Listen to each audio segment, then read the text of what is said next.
This is the way. This is the way. This is the way.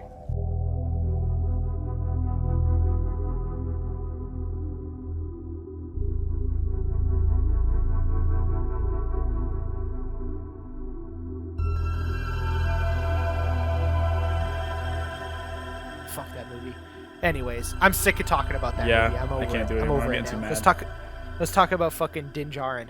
All right. Oh, spoiler! By the alert. way, spoilers. It's okay. I knew his name was Din Djarin fucking months ago. The Because best Pedro part. Pascal can't fucking keep his mouth shut. The best part about that, the whole thing, with it, like Pedro Pascal playing him, I literally saw a fucking article pop up on my Google Newsfeed saying exclusive first look at the Mandalorian without his helmet, and it's just a photo of Pedro Pascal. It's just a Nice. photo of his face. It's like, have you not seen one of the biggest, like, one of the most popular TV shows of all time? Guess what? Spoiler, he's in it. You've already Yeah. seen his face. That's what he looks like. And then, like, spoiler alert, you do see his face in the show. Guess is Pedro Pascal. I feel like, but of course, as like Rise of Skywalker spoilers, we're gonna just talk about it right away. Yeah. Before we talk about the finale, though, let's go back. Let's Mhm. go through the plot, all that kind of stuff. Not explaining the plot, but like just go through. We'll go through the episodes. I have the episode list up in front of me in case we need to refer to it at all. Mm-hmm. The pilot, where at the end of the pilot is when he meets Baby Yoda. Yep. I fucking love the pilot. I thought it was great. It was great. I thought the first episode was fantastic. I like the fact I- that they spent pretty much the entire first episode just establishing the world that they're in. Yeah. Which is And good establishing because, Mandalorians too. Mhm. Because I feel like too often with Star Wars, they rely too much on the fact that it's Star Wars and everyone knows it. But in this one, they went, let's actually take a step back. Let's spend an entire episode just constructing, look, this is the type of world that we're in. This is the era of Star Wars that we're in. This is how shit's going down. Yeah. And then they wait until the very end to hook you into like, and this is the plot. Yeah. I love that. I thought that was fantastic. Yeah, Great I thought first it was- episode of a television show. Yeah, it was fantastic. And it was I thought it was like handled really well too. They dive super deep into Mandalorian lore, which is just awesome. Mm-hmm. The anything Mandalorian related in Star Wars lore is normally fucking fantastic. Oh, in my opinion, they're more interesting than the Jedi. They're, I love the they're Mandalorian. so They're- much more they're interesting than the Jedi. So great. So I love the fact that they took their time and dove into some Mandalorian goodness. Totally. Also, This Is the Way and I Have Spoken Yep. are two great memes that came out of that first episode. Yep. I am more of a This Is the Way fan because I'm also a big fan of Do You Know the Way? So And you it's can like, blend them. Yeah. You It's can blend a 'em. good meme blend. You get introduced to two. One of the things I really like about the show too, which is something that I'll bring up again later on, is as the show progresses, they introduce more side characters that I honestly thought when the episodes were over, I was like, okay, I guess we're not gonna see them again because the next episode starts and it's a new story. Yep. It's a new story from the get-go, and you don't see those characters except for Mandalorian.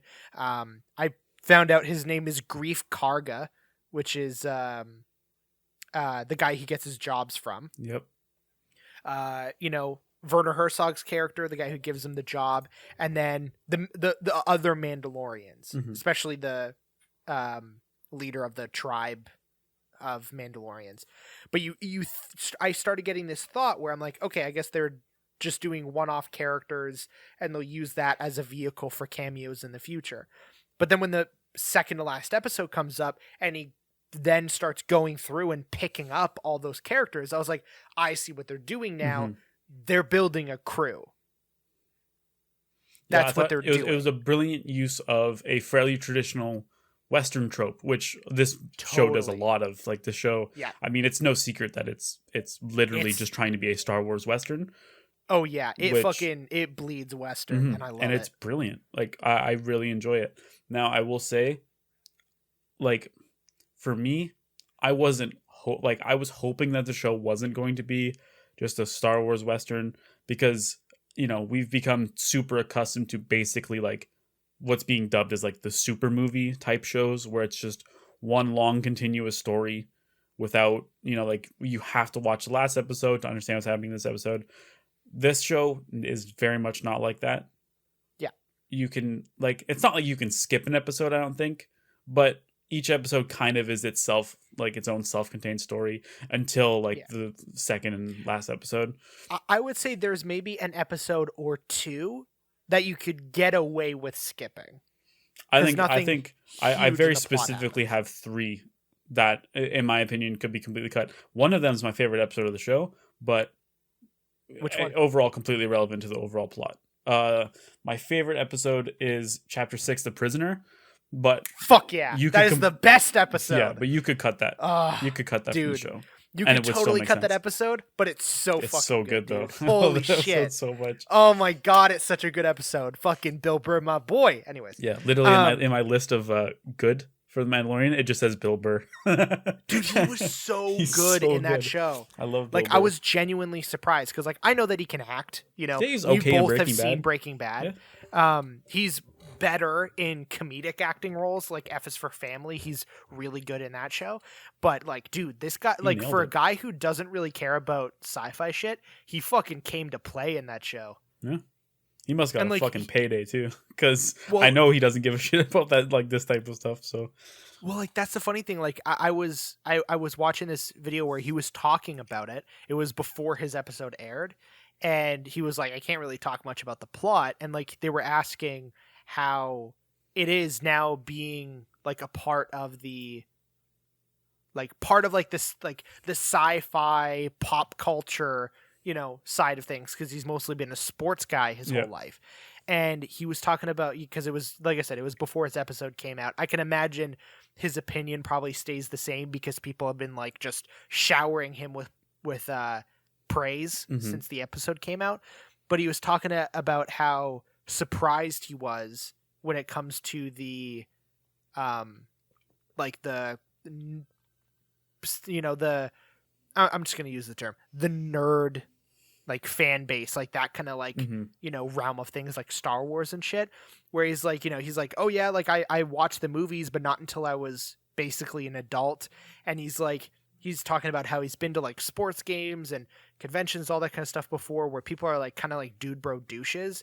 And he's like, but the most, he's like, the nicest fans he says that he's ever met is by going to cons after he was revealed to be in a later episode of The Mandalorian, and that people have been like super nice about him. And he says that he plans on staying and hopefully doing more sci-fi stuff in the future, which is awesome. Because, you know, I don't know if you know this, I'm a big fan of Bill Burr, but definitely like my top 3 favorite comedians. Yeah, I thought his episode was great. But yeah, overall, I'd say, like, obviously it's a really, really good show. Like, that just kind of goes without saying. But I do have to say one huge negative for me is, even though I liked episode 6, The Prisoner, it's my favorite episode, the middle fucking dragged a lot. Yeah. Like the middle of the episode or middle of the show? No, the middle of the show. Episode 4, 5, and 6. Totally agree. Even though 6 is my favorite episode, to me, having 3 episodes in a row that don't handle the main plot, what are you doing? You can't do that. Like, especially with Sanctuary, which is, in my opinion, the worst episode on the show. What episode, sorry? That's the Sanctuary, the one where he's in the village. Sanctuary, okay. And that chick wants to fuck him for some reason. Yeah, that one's weird. Yeah, I don't know what the point of that, like, especially now after watching it, when like he collects the crew. Why didn't he go back to that planet and take that chick? Yeah, because she proved that she was a good fighter.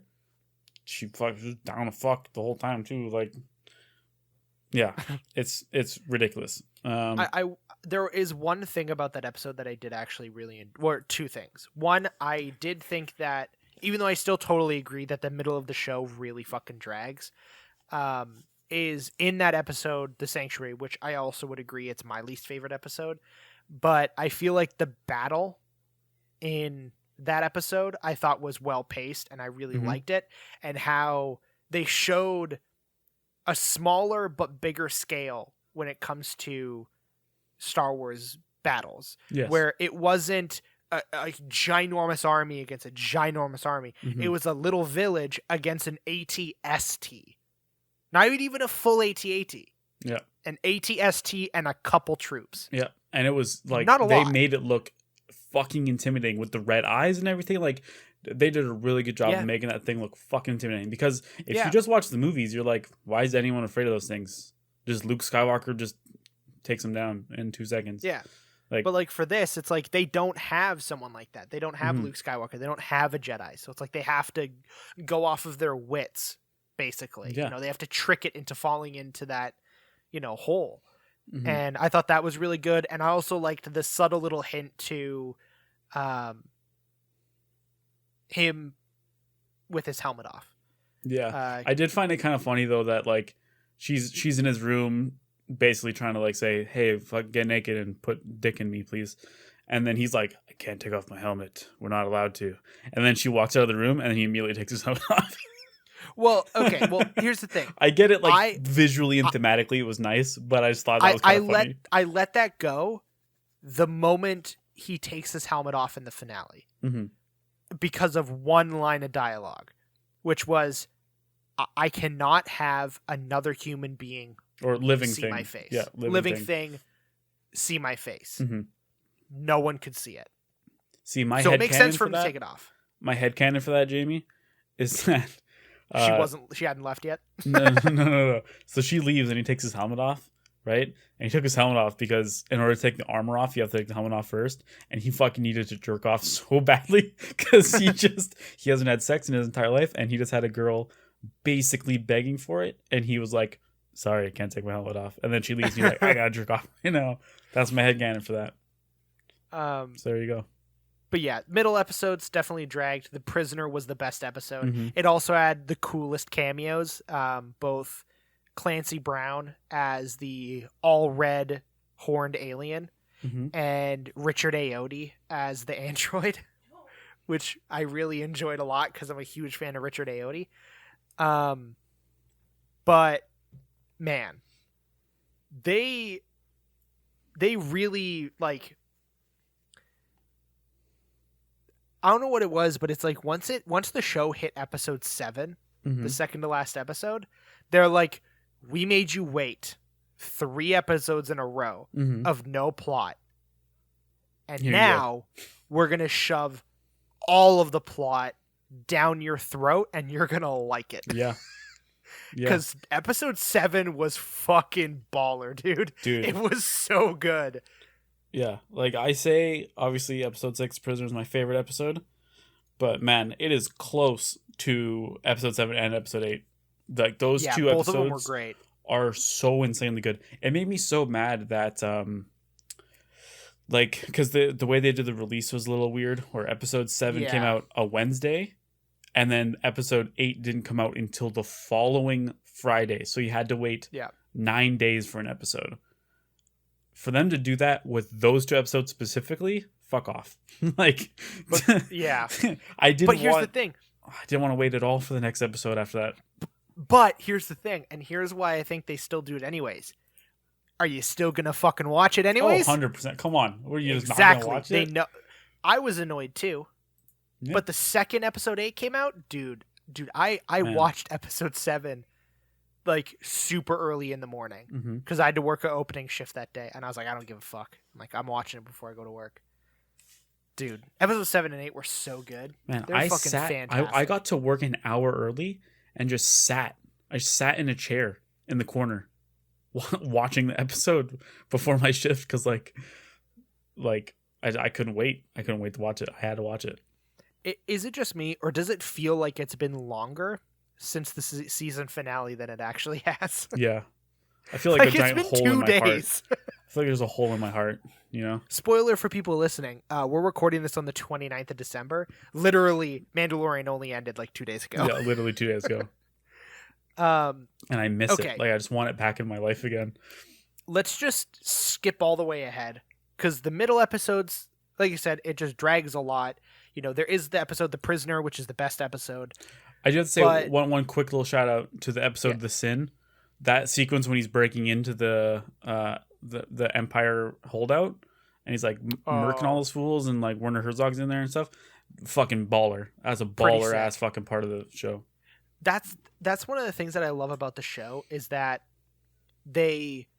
which is also another Western trope that they bring into the show that I really enjoy, which is, yes, the main character is a fucking badass. He is a complete badass, Mm-hmm. but he is still only human. Mm-hmm. So there are moments where he is in a fight, and any other souped up action movie, they would find their way out of it just by punching a couple people and shooting a gun twice. But it's like this character actually has to think it through. Like in the first episode where it's him, IG-11, the bounty hunter droid, and IG-11 keeps trying to self-destruct, which kept making me fucking laugh. He kept trying to self-destruct, but he eventually mentally, he had to think it through. He's like, okay, there's these many people. Oh, there's the turret over there. Okay, if I do this, this, and this, if I have the droid cover me, we might be able to make it out. Mm-hmm. And they make it out. But it wasn't like, oh, we're stuck, blah, blah, they're good. Mm-hmm. You know, like they actually show that the character has, blind spots, but that's good. You know, it makes you relate. And like, I feel like I like the Mandalorian because of reasons like that, just even outside of the fact that he looks fucking cool. Yeah. My favorite part of like his characterization and how they make him a super interesting character is actually in episode 3 when he hands Baby Yoda over to Werner Herzog and then takes the money and fucking leaves. Like, yeah, I can't think of a show aside from like obviously a show like Breaking Bad, shit like that, where like the main character is an actually bad person, where they would like show like their hero character doing something like really morally wrong, but they showed him do that. He did it. Like before he had his little like, turn of, I don't know what the fuck I'm trying to say. Before he has like revelation that he loves his child, he sold it to that guy. He handed it in. Yeah. He took the money. He used the money. Like he already spent get it all. Armor upgrades. Yeah, just for a selfish ass reason.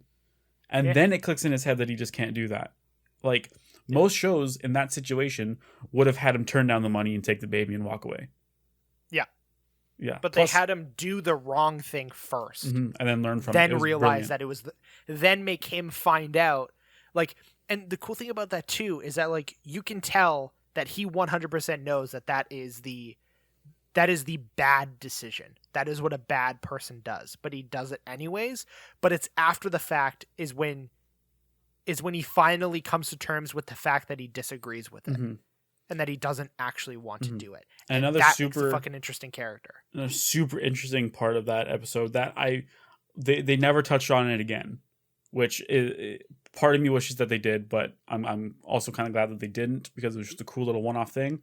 But Omid Abdahi's character, who plays the doctor that's working on him, for some reason they could have just made him an evil doctor who's experimenting on this little child.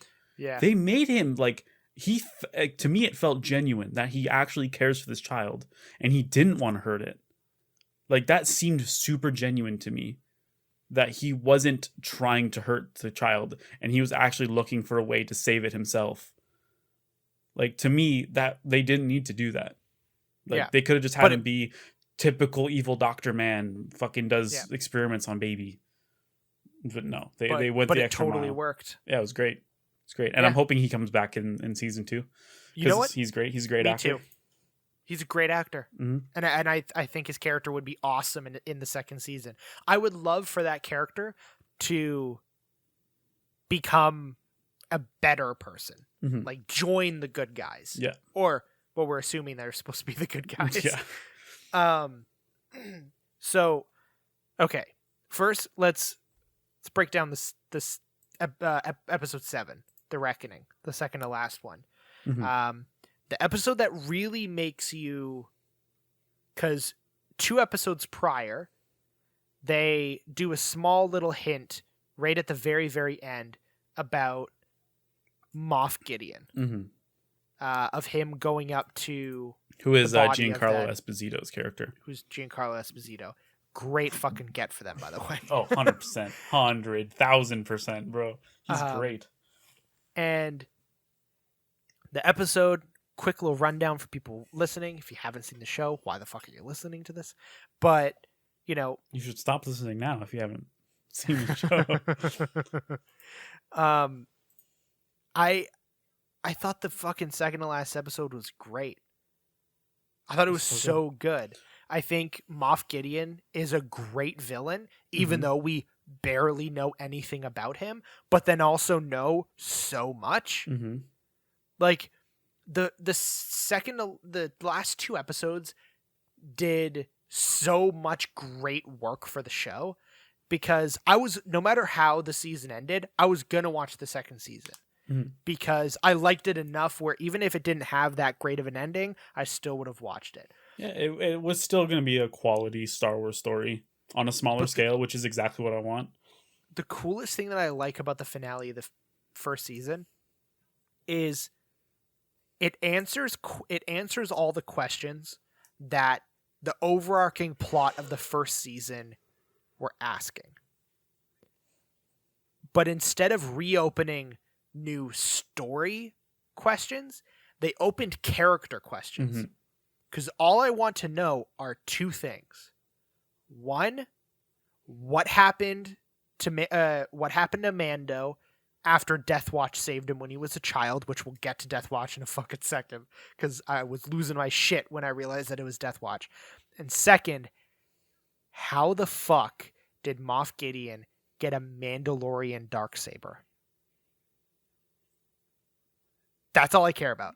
That's all I care about at this point. And that is more than enough for me to want to keep watching. Like, dude, when that little like blade poked out of his TIE fighter, I was like, that's not a darksaber. And then he cut himself out and he got out and it was a darksaber. I was like, oh, it's like shit.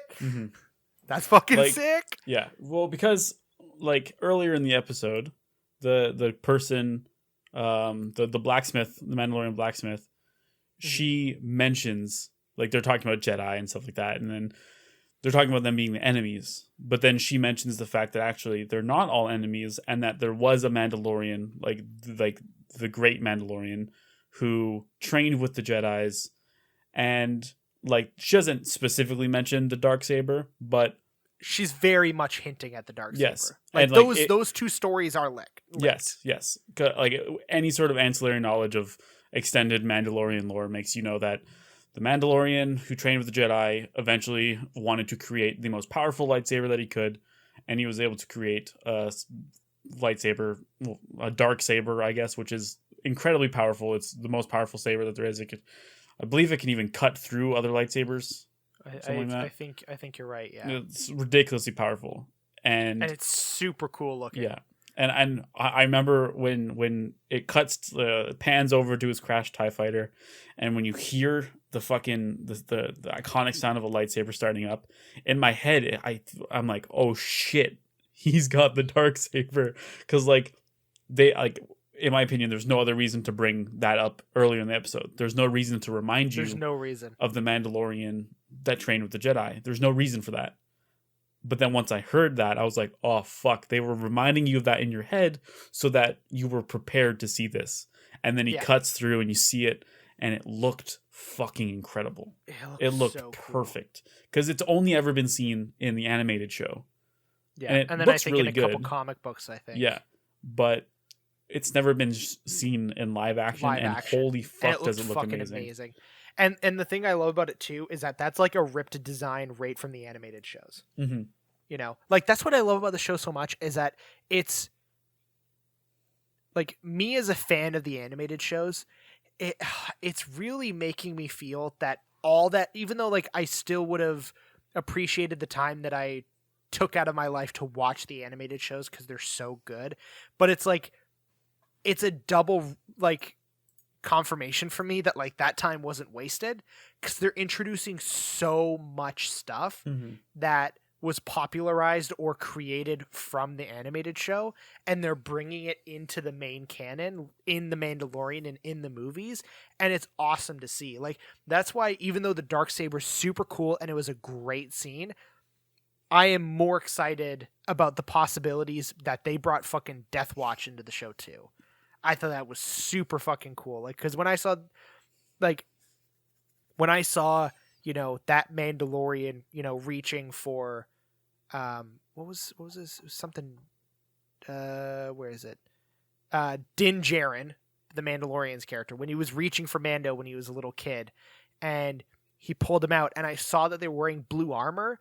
It didn't click in my head originally, but then when I saw the blue armor and the symbol on their shoulder, I was like, that's fucking Death Watch. I was like, that is fucking Death Watch, and that is super cool, but it makes so much sense. Like, it makes so much sense, but then I still have a million lingering questions. And that's how a finale should be. It should be like that. It was great. I felt it was such a good finale to me because it perfectly wrapped up season 1, right? Mandalorian, or Mando gets away with Baby Yoda. They're seemingly safe. It wraps it all up. They, you know, wiped out the Imperial presence on that planet. Blah, blah, blah, blah. It's done. And then they just give you that little thing at the end where it's like, a little bit extra. Hey, here's what you can come back for next year. And you're like, oh, I sure will. I sure hope it does. I sure fucking hope it does. Because, man, that's a great way to tease another fucking season of a TV show. I will say, we will need to pour some out for our homie Queel. Yep. Rest in peace, Queel. But like, let's be honest here. A main character had to die. Yeah. They had to, because then like, by them killing off Queel like that, super easy. No questions asked. It was done. Just by a stormtrooper. Over. Done. Dead. If that didn't happen, and if a main character didn't die, the threat doesn't it makes the Empire imposing. seem a lot less threatening if they literally can't do anything. Like, with Queel dying, and then finding out the main villain has a fucking Darksaber, that just makes them 1,000 times more terrifying. Yes. You know, also, I think I told you about this after you watched the last episode of Mandalorian. I had one concern about 3/4 of the way, like pretty close to the ending of the finale, that immediately was eradicated the second that final scene happened. Genuinely, there was a moment that when the TIE fighter crashed, I sat back and I was like, did they just fucking kill off Moff Gideon like that? I was like, oh no. I'm like, did this show just get bad? But then I was like, I'm going to wait. Oh, wait, the episode's not over. And then I waited. And then the final scene happened. I was like, sick. Tight. Because I don't care how he survived. Don't give a shit. Yeah, people are like, there's no way he would have survived that explosion. Shut up. Fuck him. Star Wars. I don't give a shit. Who cares? Shut up. Star Wars. How did Luke, as long as he survived, randomly fly into that perfect vent in Empire Strikes Back and land on that weird antenna? Who cares? Star Wars. Shut up. Like, yeah, nothing matters. Yeah, so it was just like, I was just worried that like they killed him off so easily. I'm like, how do you get a character like actor like Giancarlo Esposito, get him to play the main villain, make him super interesting, make him seem really, really, really smart as well, and then ruthless kill as him fuck, off? like brutal. Exactly, but then like kill him off like right away. I was like, the fuck? And then he was still alive, and I was like, sick, tight, rad, dope, awesome. I basically didn't want another Snoke. Is basically what I wanted. I didn't want a super interesting character that seemed really cool, super mysterious, and then dies like right away, and you're like, the fuck? Yeah, I'm perfectly on board for season 2. I thought they did a great job. Me too. Also, still like how they didn't answer everything. You still don't know what the Empire really wants with Baby Yoda. Yep. You don't know what they were doing with it when they were experimenting on him. You don't know, like, there's still, of course, Baby Yoda growing up, like, you know, reaching his full potential, because we still don't even know how that species ages. Yep. Because, like it's been said a billion times about the show, if you look at, human aging versus Yoda's species aging, that baby being 50 and still being that low developed doesn't make sense. Yeah. So it leads me to believe that they obviously age very differently. So who knows? Maybe season 2, it ages up quite a bit, becomes teenage Yoda or something. I don't know. like teenage Groot. Yeah. But I do have to say one thing that kind of I'm getting super sick of. A little over Baby Yoda memes now. A little over it. Me too. I was over it a while ago. Like, we get it. Yeah, Baby we get it. Yoda's He's really cute. cute. Really fucking cute. Which he is. People that deny that, they're fucking crazy. He's cute as fuck. Yeah.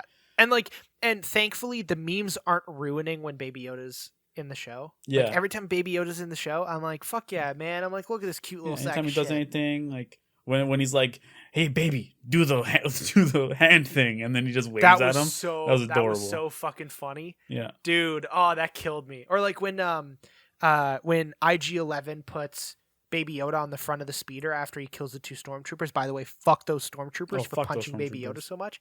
And then like Fuck Baby you, Yoda's Jason just looking Sudeikis. side to side, like screaming in excitement. Mhm. Dude, that got me. I was like, hell yeah. Dude, That's he's like so that's cute. so sick. Yeah. I think like what probably saves Baby Yoda for me, besides just his cuteness, is that besides him being the main crux of the show and of the plot, they actually get Baby Yoda to do things. Yeah. Like, he's actually helpful to the crew and to the story. Like, he does something and it affects something. Yeah, he's not just a liability, Yeah, exactly. Like you would He's expect not for just a liability. baby in a story to be like just Totally. a liability. I also like the fact that they threw in a little bit of him genuinely being dangerous when Yeah. Cara Dune is being force choked by him, but he doesn't know what he's doing. Dude.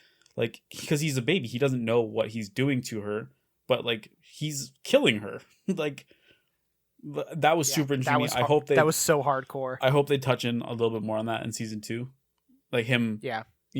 Not understanding like his they're own going to. powers. Yeah. Yeah. I also really like how they're doing the production of the show, where it's like they did the first season. Disney was like, sick, it looks awesome, people will watch it, do a second one. And they're like, okay, but like Jon Favreau had already written a second season already, Mhm. and they're like, oh, you're already done? Okay, then start it. Can you start it on Monday? Because like they started filming season 2 before season 1 was finished airing. Mm-hmm. Like, couple episodes in, they were already starting. They're filming right now. Yeah. Which, to So be that's honest, the only reason why we're getting it so quickly. yeah, that's really smart of them to do, because So fucking smart. Disney, in my opinion, has a really big problem on their hands right now, and that is we're still months away from any of the MCU shows coming out. Yeah. What the fuck is Disney Plus useful for right now? Like, obviously, for the nostalgia of watching old shows and blah blah blah, Disney, Yeah. whatever. But like, they don't have like what new originals do they have coming anytime soon? They have none. They don't. So they don't have a really lot needed of to get on scripted Mandalorian originals. quick. And that's like my issue, is that they don't have a lot of scripted originals. Because like, yeah, they have like the Jeff Goldblum show, which like isn't bad, It's know. I watched some of the one he did on esports. That was interesting. but like it's okay. It's Yeah. not something that I'm like clamoring to watch every week. No, When I remember it's on, I'm like, oh, and then when I have time, I'm like, oh yeah, I guess I'll just throw it on. yeah, like I'll throw it on while playing video games or something, and I get a couple laughs out of it because Jeff Goldblum's funny. But other than that, I'm like, nah, I don't really care for it. mm-hmm, But like the Obi-Wan, mm-hmm. series, that's going to be awesome, especially because it's Yeah. going to be head by Deborah Chow, who filmed like a shit ton of episodes. Like she Mhm. directed the second to last one for The Mandalorian. Yes, she's great. She's fantastic.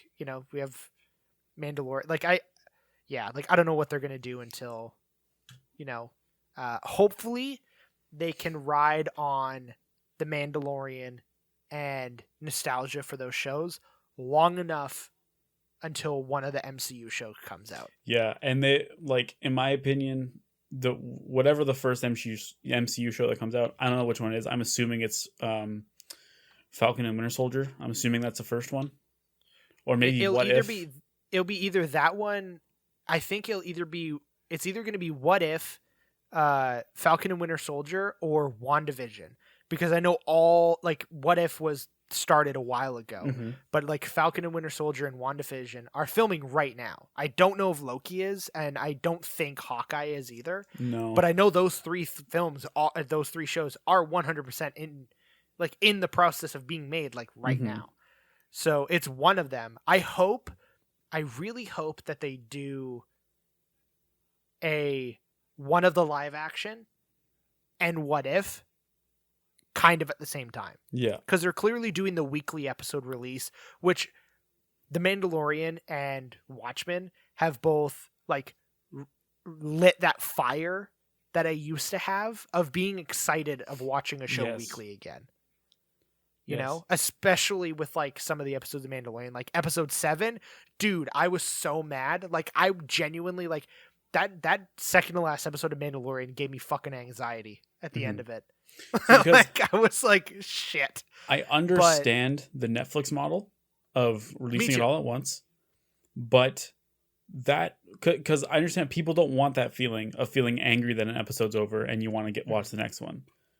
But to me, what the Netflix model has done is like that feeling is so much worse now when you get to the end of seasons.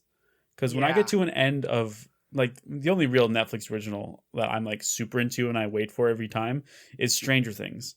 When I get to the end of a season of Stranger Things, I'm fucking pissed. I'm really mad because I know I have to wait so fucking long for the next season. And then the next season comes out and I watch it in a fucking day. And then it's over. I gotta wait another fucking 2 years. Guess what, bitch? Get ready for when you're done The Witcher. You're gonna feel the same I feel. Yeah, I'm holding off on The Witcher. I have a surgery coming up, and I'm just gonna watch it while I'm in recovery from my surgery. That's smart. Like I really like this model, the traditional model of weekly episodes. Me too. And like, here's the thing, like, and this kind of goes back to something that you mentioned earlier when we first started talking about Mandalorian, was that the Mandalorian is not. Like, I feel like Netflix didn't create this type of TV show, but it popularized it and it made it kind of a necessity in the TV space, which is the mega season, where it's less like an actual TV show, but it's more like a one really, really, really long-ass movie that has a way higher chance of getting a sequel. Yeah. Because of the fact that it's still technically in the TV format. But Mandalorian is not that. It's not that at all. You know, you can totally binge watch through all of the Mandalorian and get the same type of feeling out of it. But it's just like that moment of when I was done watching episode 7 of The Mandalorian and looking at the calendar and realizing that I had 9 days instead of 7 until I could watch the finale. I was pissed, but in a good way. Yeah, I was pissed because I couldn't with excitement. Yeah, I couldn't wait, and I really hope, like, and I know they're doing that for all of their original shows, and I hope they keep it that way. Yes, me too. Because I also feel that I would get more out of, even though Disney Plus isn't very expensive, it's pretty fucking cheap. Yeah, which I'm very happy for. But I feel like I got more out of my Disney Plus subscription through watching one show weekly over watching an entire season of Stranger Things in 3 days, or an entire season of Glow in 2. Even though I love those shows. So it's just like, I feel like I get more out of it because I watch it over a longer period of time. I also feel like I browse through Disney Plus more often, and I end up watching more stuff in Disney Plus more often. Yeah. You know? I really do think that Netflix needs to relook at their model. I agree. And learn from because I feel like a lot of people feel this way too about The Mandalorian, liking watching it every week, having something to look forward to, stuff like that. I feel like Netflix really just should bite the bullet and go back to the way it used to be. Because I totally agree. Yeah, with Stranger Things season 4 coming out, I'm just gonna watch it in a day, like I've done for the last fucking 3 seasons, And then what? I gotta wait another fucking year, and that kills my excitement for it. You know? Yeah, like my excitement for Stranger Things is a very short period of time. Yeah, it's for a week. It is. It's for the week before it comes out, and then the day it comes out, I watch it all, and then it's done. Well, it's the day or two when the first official full-length trailer comes out. It's the week before the season comes out, when it's out, all the way up until maybe a couple days after I'm done. Mm-hmm. Then that's it. But with Mandalorian, I was excited the moment it was announced, the moment I saw the first trailer, all the way up until when it came out, and we're done, and I'm 8 still weeks, excited. 2 months. You have everyone's attention for 2 months versus a day. And they still have it. Yeah. They still got it for me. Especially like I think it was really, really smart that, and because of the way that they're doing it, you know, they're like, we put a season out, we're greenlighting a second season already, we're gonna start filming it. You know for sure that they knew it was gonna come out in fall of 2020 months ago. Oh yeah, 100%. 100%. But They've they been planning wait. this for a while, yeah. They wait until the final season airs. The next day, they're like, by the way, fall next year, we got you. Because if it was And just it's an like, announcement sweet. where they're like, season 1, fall 2019, season 2, fall 2020, that doesn't give anyone excitement. Yeah. You wait until people Because you know like going it. into the next season, Yeah. I mean, in the first season, that no matter how quickly it takes me to get through the show, this is when it happens. But they wait till you're done, when you're at peak excitement, and then they're like, boom, next year. And you're like, shit. Yeah. Like, I was genuinely surprised like it was going to be that quick of a turnaround time. Mm-hmm. And I'm excited. It's going to be awesome. I feel like And I Game of hope Thrones set a bad precedent for shows thinking they can just take fucking 2 years off. Now, I mean, Sherlock kind of did that too. Sherlock was fucking like, I think there was one season that was 3 years in between seasons. I feel like there is a true original culprit for that before Sherlock as well. What's that? And I know it's one of the greatest TV shows of all time, and it's one of my favorites. But the original blame kind of has to fall on Breaking Bad for that. Yeah, Breaking Bad did do that. I was pretty annoying. Because of the split up of the fire. Now, thankfully, to Breaking Bad's credit, they did it once. Yeah. One time. And at the end of it, worth it. 100%. Totally worth it. And it was fine. And that's totally cool. But I'm more so saying, if we are to give an original culprit for that, we're going to have to give that to Breaking Bad. Sherlock, easily the worst for it. Mm-hmm. Because it's The 3 worst episodes. 3. And then you're done. Like, I totally You gotta wait 3 years. Like, I understand why it took so long in between those 2 seasons, because out of nowhere, Martin Freeman and Benedict Cumberbatch just, I don't know, became 2 of the most popular actors at that time for those years. So they had so much shit that they had to do. But Weirdly just enough, don't together. say anything about the show. Oh, yeah, weirdly together. Yeah, that Like, was weird how that happened. Really fucking odd. But it's like, just don't say anything about the show. Just say, hey, we are planning on making more, but we just have it's gonna be a while. Mm-hmm. But it seemed like every year they're like, oh yeah, we're gonna start filming in 6 months. 6 months pass, okay, we're gonna start filming in a year. Yeah. A year passes, okay, we're gonna start filming in 6 months. It's like, just don't say anything. Yeah. Just don't say anything. It's fine. Stupid. Yeah. All right. Well, we're at an hour and a half now, Jamie. We're at an hour and a half, and I think that's a good time. I gotta eat food. I am so hungry. Yeah, I can hear my stomach rumbling. Pizza got to your house 3 minutes into the recording of the podcast. So 3 minutes into recording the podcast, pizza came in. Ridiculous. You got to plan your pizza better, bro. Hey, I can't. We did plan it. It just took a while to get here. Fair. All right. Well, that was it. All right. Well, that was fun. Yeah, I enjoyed it, except for that first half where we talked about that piece of shit. Except for that first half. Yeah. All of our social medias and all that shit are in the episode notes. Mm-hmm. What are we doing next week, Jamie? Next week, I think it's supposed to. What is next week? Is that? Are we doing Decade? Decade. Yeah, Decade. Witcher. Mm-hmm. Because you should be done it by then, hopefully. Should be. If not, we got some backups. Just make sure to start watching. Drumroll, please.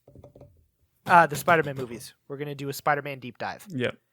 And I believe we talked about Lord of the Rings as well.